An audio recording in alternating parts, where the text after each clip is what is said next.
E aí, bora mergulhar num dos pontos que mais decidem a nota da redação do Enem, a competência 3. Vamos entender direitinho o que os corretores querem ver e, claro, como entregar exatamente isso. Sabe aquela sensação? A pessoa tem um monte de ideia boa, tem repertório, mas na hora de ler o texto final, parece que as coisas estão meio soltas, um amontoado de informações. Essa falta de um fio condutor é um problema super comum. E olha, o material que a gente analisou deixa isso bem claro. Essa falta de conexão lógica não é um detalhe. É, na verdade, o principal motivo para a perda de pontos nessa competência. Então, vamos pensar pelo lado do corretor. O que ele está de fato procurando quando pega uma redação para ler? A resposta se resume a uma palavra: autoria. Um conceito muito poderoso.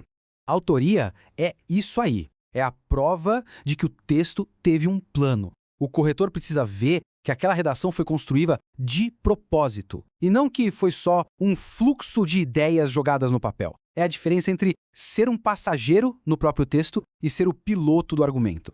E aqui está um ponto que não dá para confundir. A diferença entre a competência 2 e a 3. Pensa assim, a competência 2 avalia o que a pessoa sabe, o repertório dela. Já a competência 3 avalia como essa pessoa organiza o que ela sabe para defender uma ideia. É como numa construção, a C2 são os tijolos, a C3 é a planta, o projeto da casa. Ok, então vamos para a prática. Como se constrói um argumento forte, um texto que mostra essa tal de autoria? Tudo se apoia em 3 ações bem importantes. O processo é basicamente este. Primeiro, selecionar as informações certas, aquelas que realmente importam para o argumento. Depois, relacionar essas informações, fazendo com que uma puxe a outra. E por fim, organizar tudo numa estrutura que faça sentido do começo ao fim, sempre defendendo a tese. Para conseguir a nota máxima, o texto não pode ter o que a fonte chama de lacunas. O que é isso? São buracos na argumentação. Ou seja, toda afirmação que é feita precisa ser desenvolvida, explicada, não dá para jogar uma ideia e deixar para o corretor adivinhar o resto. Beleza, mas como aplicar tudo isso antes mesmo de sair escrevendo a primeira palavra? É aí que entra o roteiro prévio, o famoso projeto de texto. E o passo a passo desse projeto de texto é bem direto.